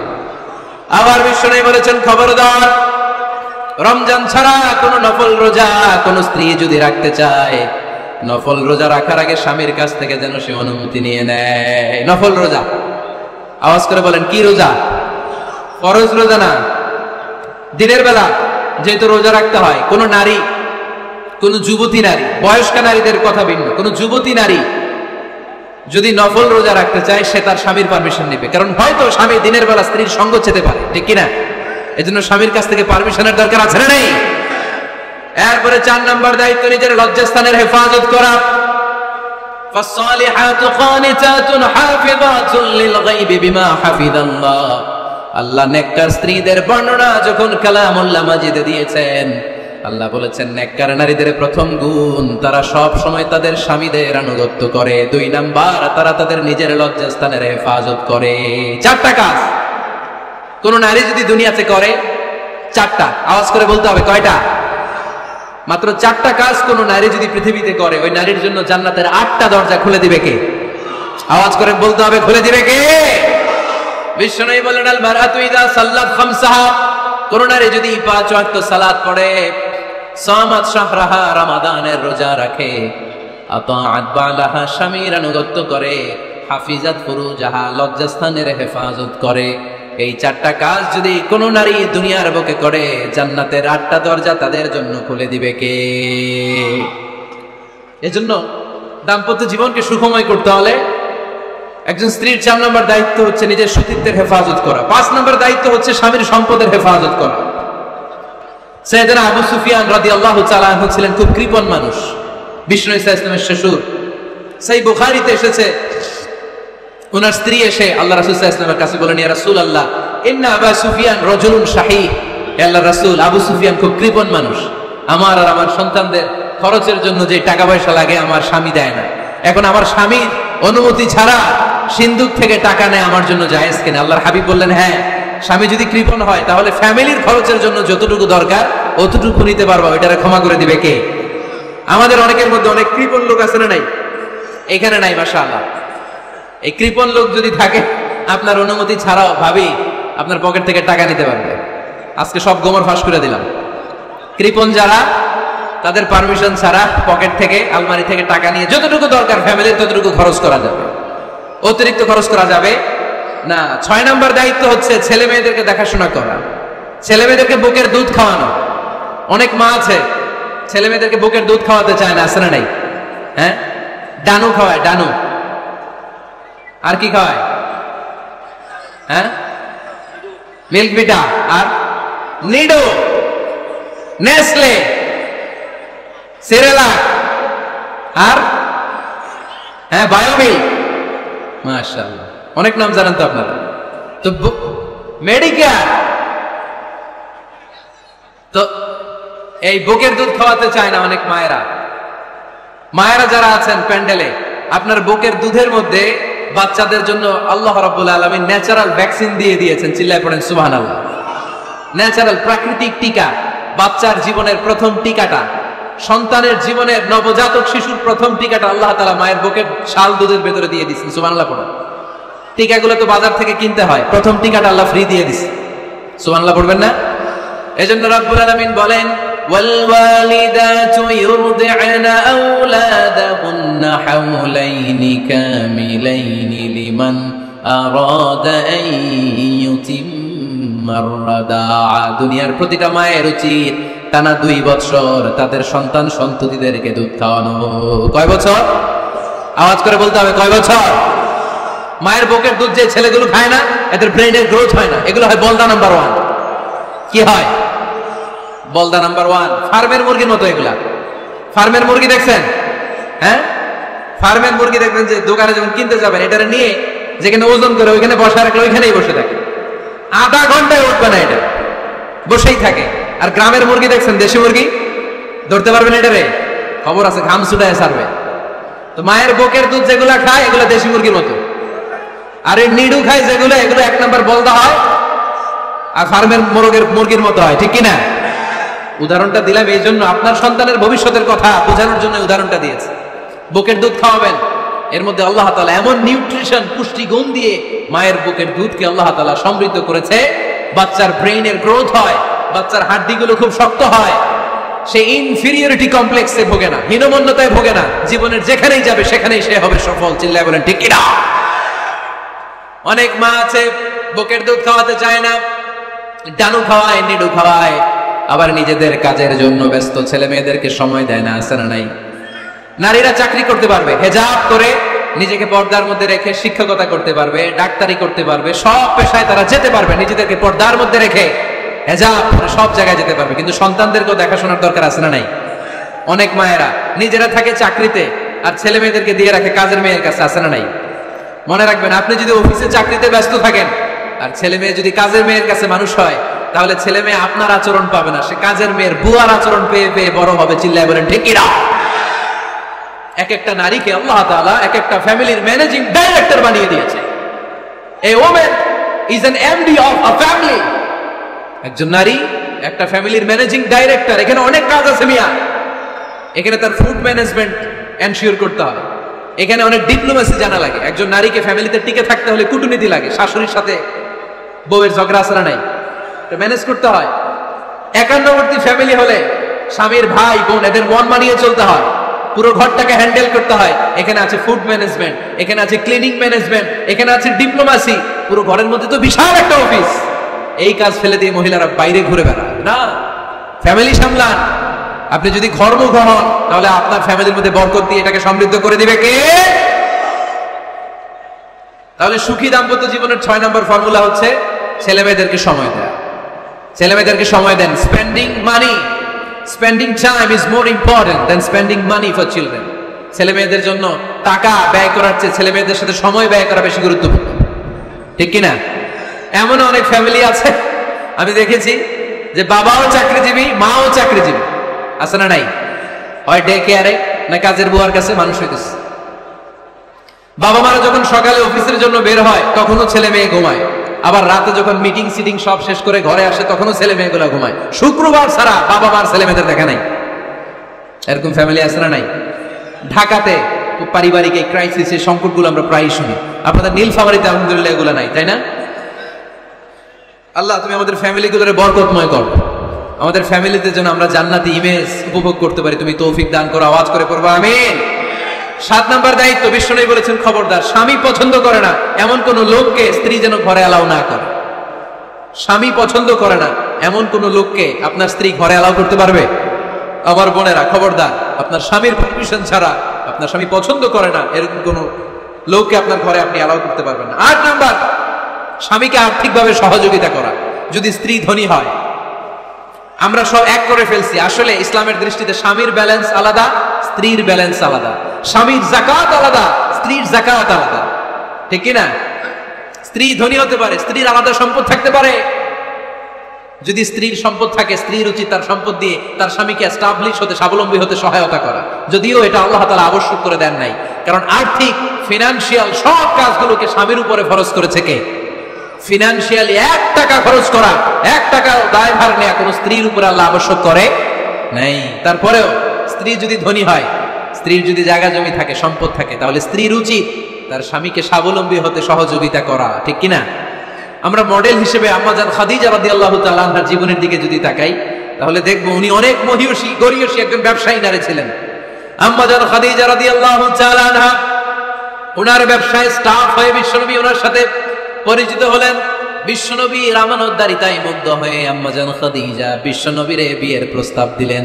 আম্মাজান খাদিজা রাদিয়াল্লাহু তাআলা আনহার সাথে বিশ্বনবীর যখন বিয়ে হয়ে যায়, বিয়ের পরে আম্মাজান খাদিজা বলেন, ও বিশ্বনবী, আমার যত সম্পদ আছে, আমার ব্যবসায়ের যত মালামাল আছে, যত সম্পদ আছে, সব আমি আপনার পায়ের সামনে এনে রেখে দিলাম।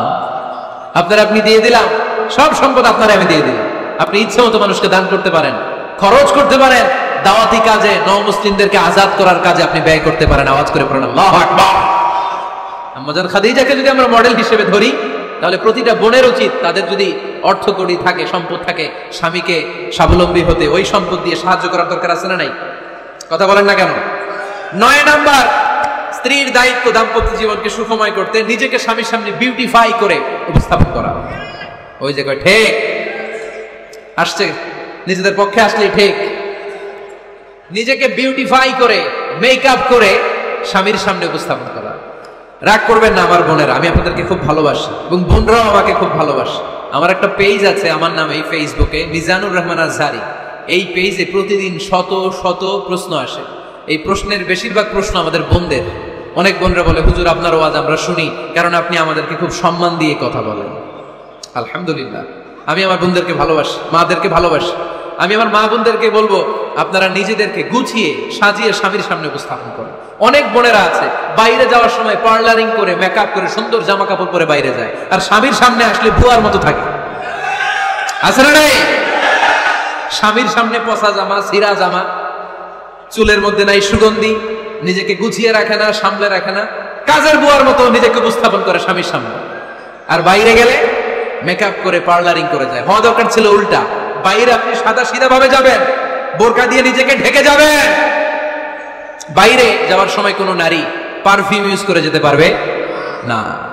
নারীরা যত পারফিউম ইউজ করতে মনে হচ্ছে আপনার বেডরুমে, আপনার স্বামীর সামনে, ঠিক কিনা? স্বামীর সামনে পারফিউম ইউজ করেন, নিজেকে উজাড় করে সাজান স্বামীর জন্য। এই প্রতিটা সাজুগুজুতে সওয়াব আছে না নাই? ইসলাম কতটা চেক এন্ড ব্যালেন্স, কতটা ভারসাম্যপূর্ণ জীবন ব্যবস্থা। খবরদার, নারীরা ডিওডোরেন্ট ইউজ করে বাইরে যেতে পারবে, যেটা সে তার আর্মপিটে ইউজ করে, কিন্তু ঝাঁঝালো পারফিউম বোরকার উপর দিয়ে মেরে কোনো নারী বাইরে যেতে পারবে? কথা বলেন।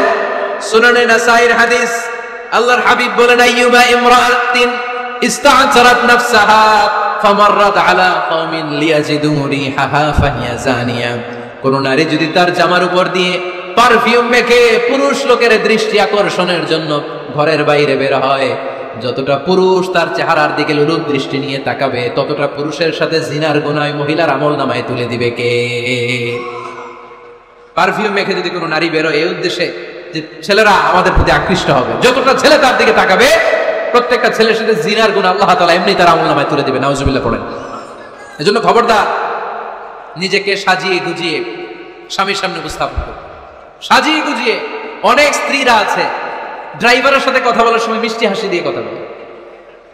বাজারে শপিং করতে গেলে আসসালামু আলাইকুম ভাই, কেমন আছেন?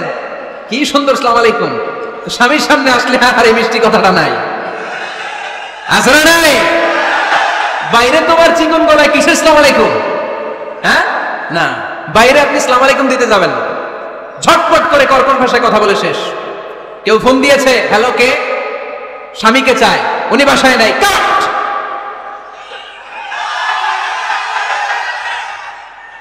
কারে চান? আপনার হাজবেন্ডের, নাই, কাট, শেষ করে দিবেন। মিষ্টি মিষ্টি আসসালামু আলাইকুম, আসসালামু আলাইকুম বলা যাবে নাকি? খবরদার, খবরদার।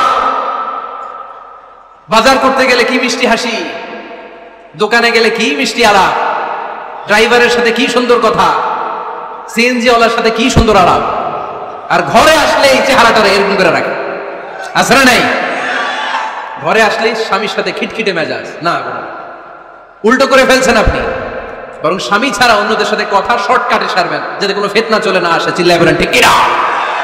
আর নিজেকে স্বামীর জন্য উজাড় করে সাজান, পার্লারিং করেন, বিউটিফিকেশন করেন, মেকআপ করেন, বেডরুমে পারফিউম মাখেন, নিজেকে উজাড় করে স্বামীর জন্য সাজান।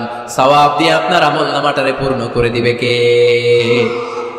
বিশ্বনবী যখন সফরে যেতেন, সফর থেকে ফিরে আসার সময় ডিরেক্টলি স্ত্রীর ঘরে যেতেন না। বিশ্বনবী একজনকে ঘরে পাঠিয়ে দিতেন, মদিনার উপকণ্ঠে কিছু সময় অপেক্ষা করতেন আর বলতেন, আজকে আমি আয়েশার ঘরে যাব, আয়েশারে যেয়ে বলো আমি এসেছি, কয়েক ঘন্টা পরেই আয়েশার ঘরে আমি ঢুকবো। সুবহানাল্লাহ পড়েন। স্ত্রীকে সময় দিতেন, কারণ স্ত্রী হয়তো কাজ করে, ঘর গুছায়, ঘেমে থাকতে পারে, তাকে নিজেকে গুছানোর জন্য সময়ের দরকার আছে না নাই? লম্বা সফর শেষ করে, সেই বুখারীর হাদিস, বিশ্বনবী যখন সফর শেষ করে মদিনায় ফিরতেন, ডিরেক্টলি স্ত্রীর কাছে যেতেন না, মদিনার উপকণ্ঠে ওয়েট করতেন এবং বার্তাবাহককে পাঠাতেন, যে বলো যে আজকে আমি সফিয়ার ঘরে থাকবো। সফিয়াকে সময় দিতেন 2-1 ঘন্টা, যাতে নিজেকে সাজিয়ে নিতে পারে। সুবহানাল্লাহ পড়ো। এজন্য প্রতিটা স্ত্রীর উচিত, আমার মা বোনেরা যারা আপনার মহিলা প্যান্ডেল থেকে শুনছেন, নিজেকে উজাড় করে স্বামীর জন্য সাজান। আপনার সাজুগুজু বেগানা পুরুষদের জন্য নয়, যে পুরুষদের সাথে দেখা দেওয়া জায়েজ নাই তাদের জন্য নয়, রাস্তার পুরুষের জন্য নয়। আপনার সাজুগুজু, আপনার সৌন্দর্য, আপনার বিউটি সব আল্লাহ তাআলা আপনার স্বামীর জন্য করতে বলেছে। চিল্লায় বলেন ঠিক কি না? 10 নাম্বার দায়িত্ব, স্বামীর ক্যাপাসিটির বাইরে না চাওয়া। আপনি জানেন স্বামীর বেতন হলো 20,000, আপনি এসে বলা শুরু করছেন, পাশের ঘরের ভাবিরে দেখলাম 25,000 টাকা দামের জামদানি শাড়ি কিনছে, আমারও একটা দিবা। আছে না নাই? তে আবদারটা হইল? আবদারটা হইছে? আপনি তো জানেন আপনার স্বামীর ক্যাপাসিটি কতটুকু। আমার বোনেরা, আমার মায়েরা, খবরদার, আপনার স্বামীর ভেতরে আপনার জান্নাত, আপনার স্বামীর ভেতরে আপনার জাহান্নাম। আপনার স্বামীর মনকে খুশি রাখতে পারলে জান্নাতের দরজাগুলো আপনার জন্য খুলে দিবে কে? ক্যাপাসিটির বাইরে কিছু চাবেন। এই 10টা স্ত্রীদের দায়িত্ব।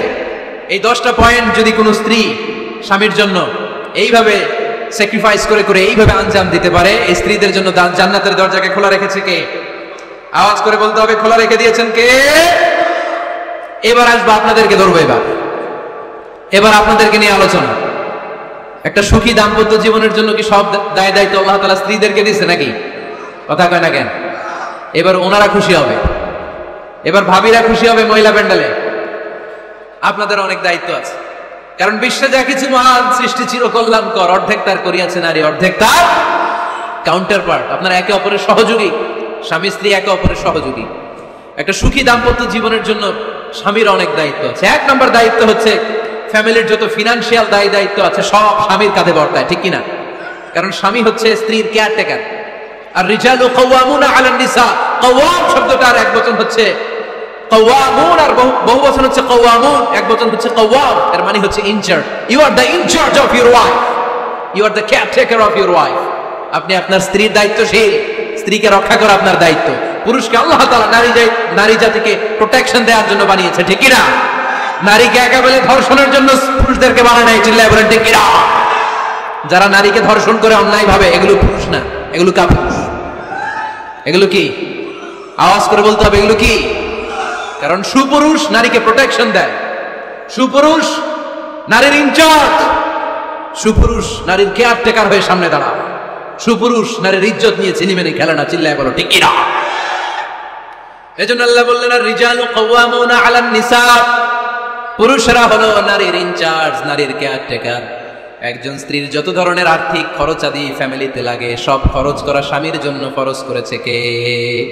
বেসিকলি একটা ফ্যামিলিতে স্ত্রীর জন্য স্বামীর 4 ধরনের খরচ করতে হয়। বুঝে নেন আপনাদের দায়িত্ব। 1 নম্বর dowry, you have to pay the dowry.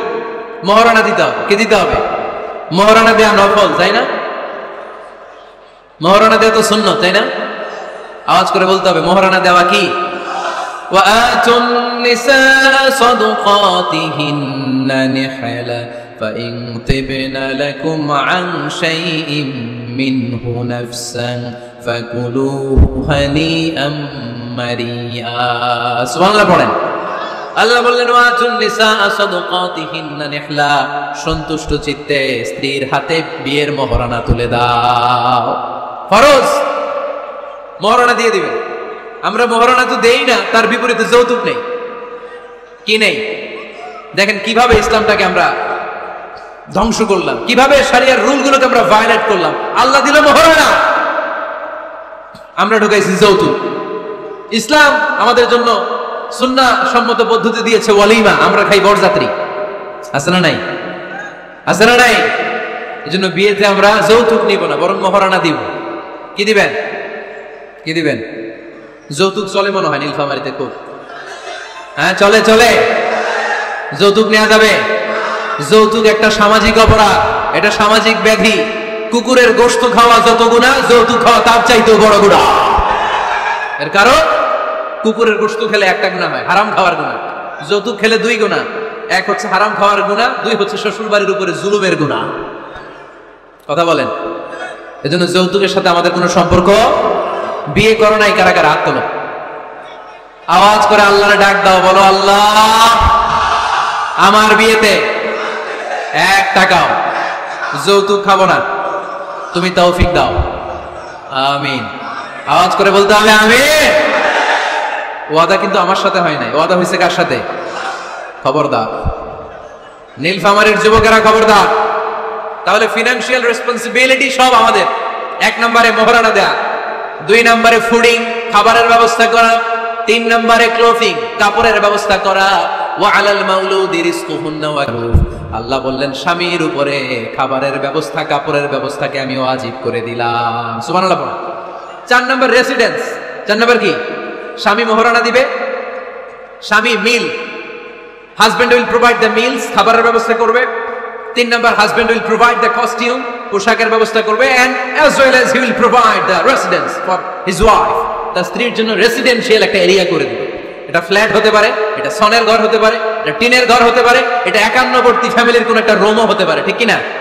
এজন্য আল্লাহ বলেন আসকিনুহুন্না মিন হাইসু সাকাতুম মিন ওয়াজদিকুম, তোমরা তোমাদের সামর্থ্যের মধ্যে থেকে স্ত্রীর জন্য একটা আবাসিক ব্যবস্থার আয়োজন করে দাও। পড়েন সুবহানাল্লাহ।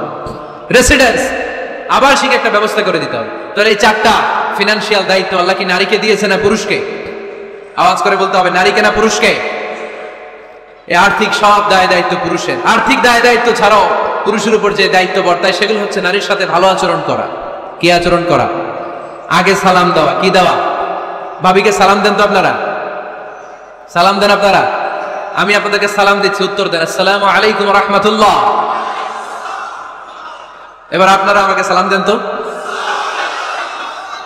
ওয়া আলাইকুম আসসালাম ওয়া রাহমাতুল্লাহ। এইভাবে সালামের প্র্যাকটিস করা যাবে?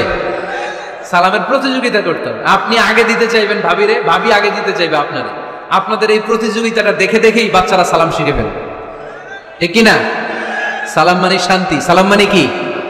সালামের প্রচলন নাই তো শান্তি আসবে কেমনে?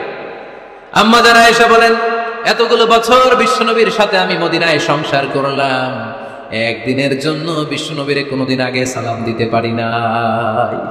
বিশ্বনবী আগে আগে সালাম দিয়ে দিতেন, আমরাও আগে আগে সালাম দিই।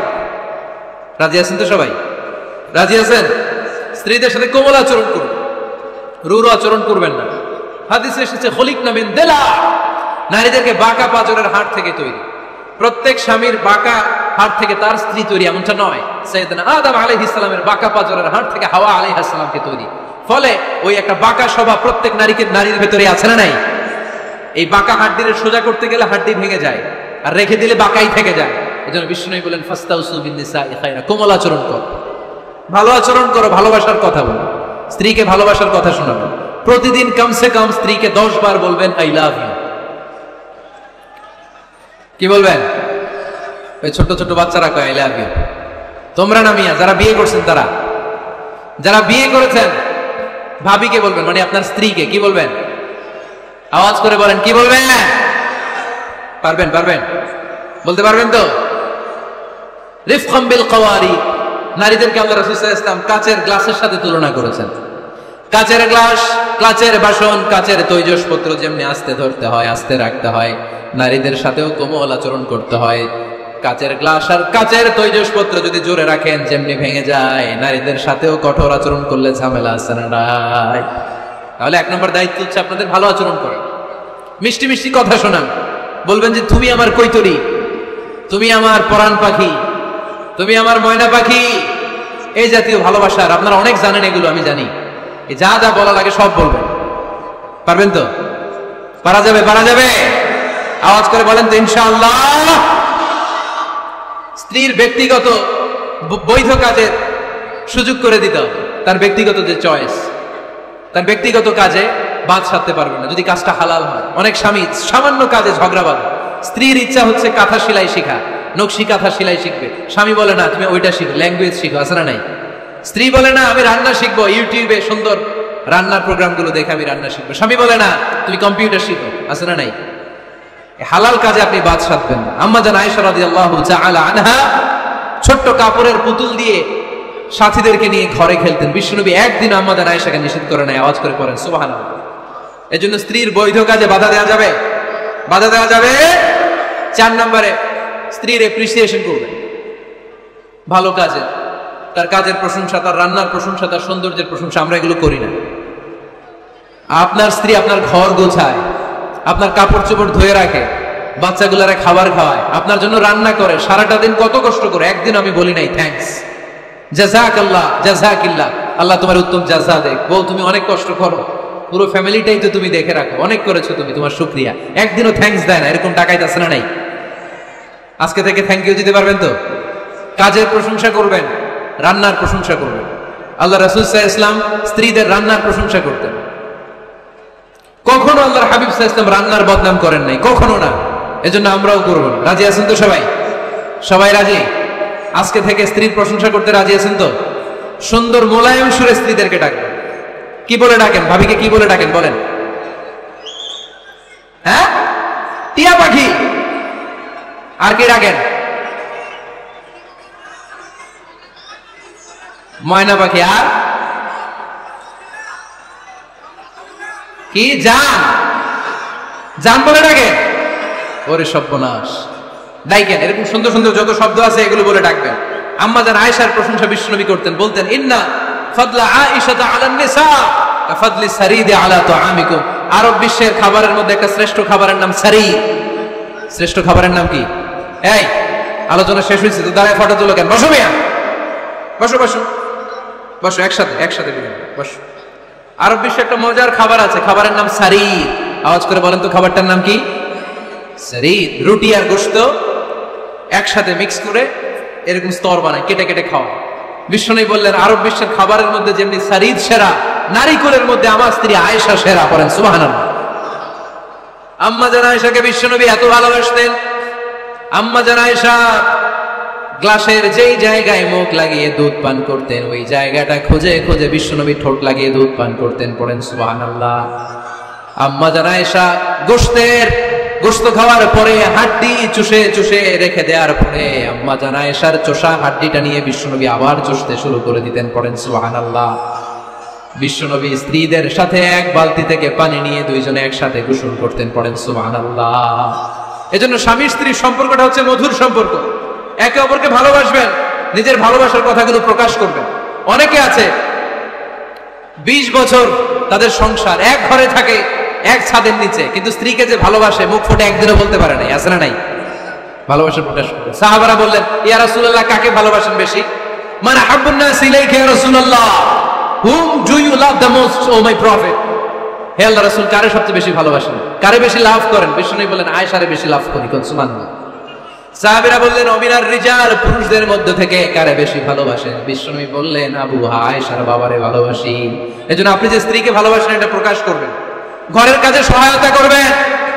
ছোট্ট ছোট্ট কাজের যদি সহায়তা আপনি করেন, এটাতে আপনার স্ত্রীর জন্য অনেক হেল্প হয়ে যায়। আমার বিশ্বনবী নিজ হাতে ছাগলের দুধ দহন করে আম্মা জান আয়েশার জন্য নিয়ে আসতেন। পড়েন সুবহানাল্লাহ। নিজে রুটির খামির বানাতেন, আম্মা জান আয়েশা এটা চুলায় সেকা দিতেন। নিজে জুতা সেলাই করতেন, নিজে নিজের কাপড় সেলাই করতেন। সুবহানাল্লাহ পড়েন।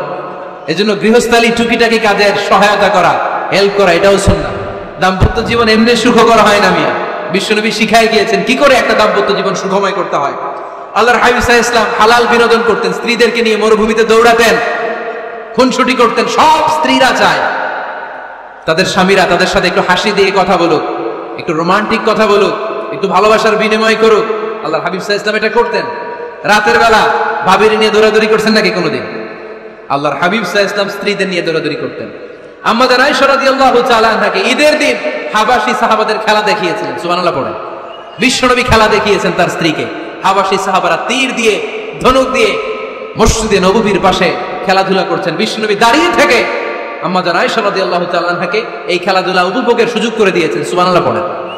ইসলামরে আমরা কঠিন বানিয়েছি। ইসলাম কঠিন নয়, ইসলাম সহজ। আল্লাহ ছাড় দেয় কিন্তু মাওলানা ছাড় দেয় না, এরকম আছে না নাই? এজন্য বাশশিরু ওয়ালা তুনাফিরু ইয়াসসিরু ওয়ালা তুআসসিরু, ইসলামকে সহজ করে উপস্থাপন করেন, কঠিন বানাবেন না। স্ত্রীর মতামতের গুরুত্ব দিবেন। ফ্যামিলি মিটিং করলে স্ত্রী কি বলে শুনবেন। বাজার করতে গেলে ভাবি কি পছন্দ করে ওইটা আনবেন। দাঁড়ালেন কেন আপনারা? দাঁড়ালেন কেন? অনেক আগে বসেছে। অনেক স্বামী আছে তার যেটা ভালো লাগে ওইটাই কিনে বাজারে গেলে, আছে না নাই?